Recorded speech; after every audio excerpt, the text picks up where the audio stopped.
apresentar o trabalho hoje sobre efeito estufa e tentativas de combatê-lo. Para que a gente consiga combater o efeito estufa, é necessário saber o que ele é, de onde ele vem e como ele funciona. O efeito estufa é o efeito em que certos gases permitem a entrada de energia solar. A energia solar vai ser em parte absorvida pela Terra, em parte refletida novamente para o universo. Mas na hora dessa energia ser refletida para o universo, esses gases que permitem a entrada não deixam que a energia saia, e refletindo-a de volta para a superfície terrestre, esquentando ainda mais o planeta. Da onde vem o efeito estufa? Grande parte desses gases é gerada na geração de eletricidade e calor, com 24,9% desses gases sendo gerados nessa fase, principalmente na forma de termoelétricas e em países frios onde é necessário esquentar as casas de maneira artificial.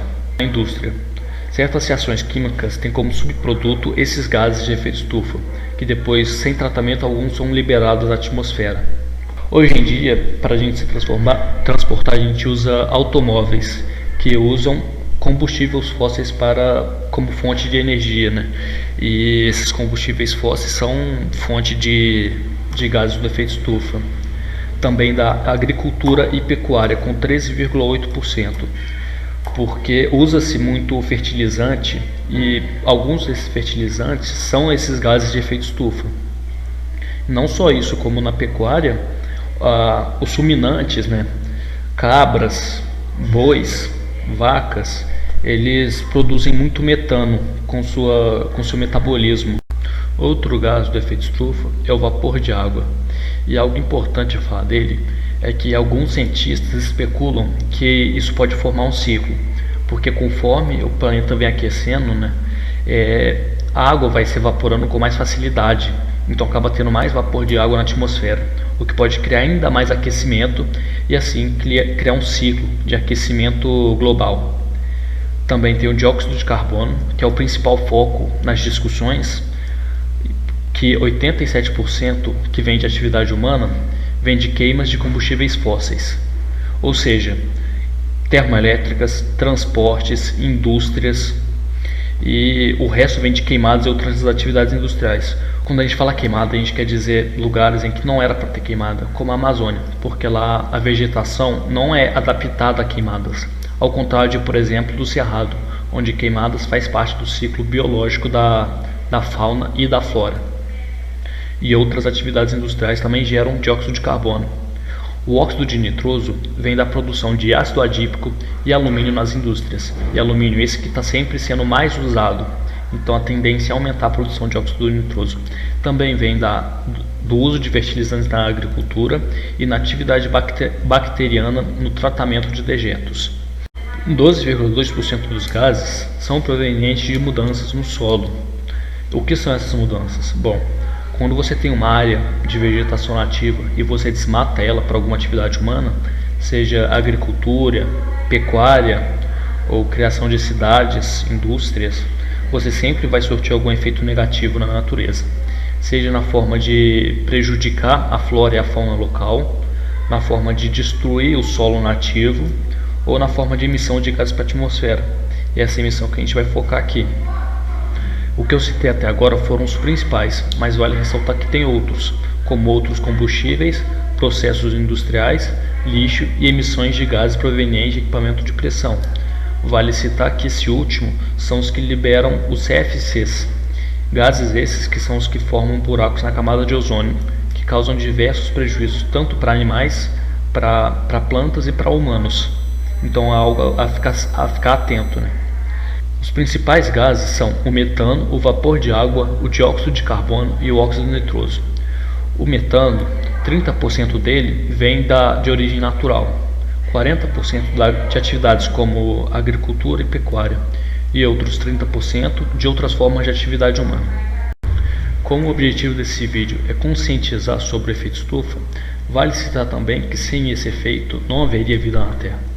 Porque sem ele, a superfície no planeta seria igual à superfície encontrada na Lua. Lá na Lua, onde não tem efeito estufa, as temperaturas oscilam entre 134 graus Celsius durante o dia e menos 153 durante a noite. Além de terem temperaturas muito altas e muito baixas, essa oscilação tornaria impossível o desenvolvimento de alguma vida lá. Hoje em dia, há duas soluções que estão em voga para diminuir o aquecimento global. A primeira consiste em diminuir as emissões e capturar os gases de efeito estufa da atmosfera. Com diminuir as emissões, geralmente queremos dizer substituir a matriz energética atual, que é composta por termoelétricas que usam carvão, petróleo e gás natural, por matrizes energéticas limpas, como usinas eólicas e usinas solares, que não emitem gases do efeito estufa. E capturar os gases de efeito estufa nós queremos dizer ou de forma artificial por filtros que capturam esses gases, ou de forma natural, em forma de biomassa, em forma de plantas, animais e algas. E a segunda solução é não deixar que a luz incida na superfície terrestre. Consiste em matar o problema antes que ele chegue na Terra. Com o posicionamento de espelhos ao redor da Terra, nós pretendemos diminuir a quantidade de raios solares que chegam até a superfície terrestre, assim diminuindo o seu aquecimento e, portanto, o efeito estufa. Esse projeto, porém, é financeiramente e logisticamente difícil de ser implementado. Como foi dito anteriormente, se quisermos frear o aquecimento global, é necessário encontrar matrizes de energia limpa, como por exemplo hidrelétricas, energia solar, energia eólica, maremotriz ou geotérmica ou energia nuclear, cada uma com suas desvantagens e vantagens. As hidrelétricas, elas alagam uma enorme área de fauna e flora local e comunidades ribeirinhas. A energia solar tem baixo desempenho, precisa de baterias e depende de outros fatores, como por exemplo o sol. A eólica precisa de uma enorme logística, visto que suas pás são necessárias de serem transportadas inteiras até o sítio de construção. Ela também possui poluição sonora e visual, o que é difícil implementar numa cidade grande, ou mesmo numa pequena. A maremotriz, nós ainda não desenvolvemos uma maneira eficiente de fazê-la. E a geotérmica é muito restrita geograficamente, visto que precisa de fatores muito específicos. A energia nuclear, ela é cara, difícil de implementar devido a problemas sociais e política. Ela também produz lixo nuclear e o risco de acidentes, então torna uma energia difícil de ser implementada. Porém, parece ser a mais limpa e com um desempenho melhor que as outras, visto que não precisa de baterias e não depende de fatores externos.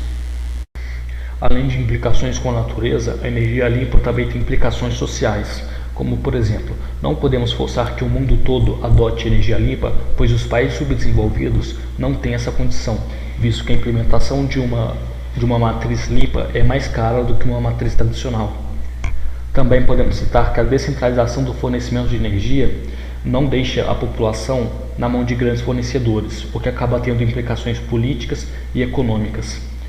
Também é importante citar que comunidades autônomas isoladas agora podem ter seu próprio fornecimento de energia elétrica, não dependendo de fatores exteriores. Para chegar ao fim, eu vou falar do que o futuro nos aguarda, que no caso é energia de fusão nuclear. Com um combustível abundante, barato e limpo, a fusão nuclear parece ser o futuro da humanidade. Ela conseguiria fazer uma grande quantidade de energia sem precisar de baterias e sem poluir o ambiente. Essa tecnologia, porém, não foi desenvolvida completamente. Conseguimos fazer a fusão, porém não economicamente viável, visto que precisamos colocar mais energia do que a energia que conseguimos tirar do sistema.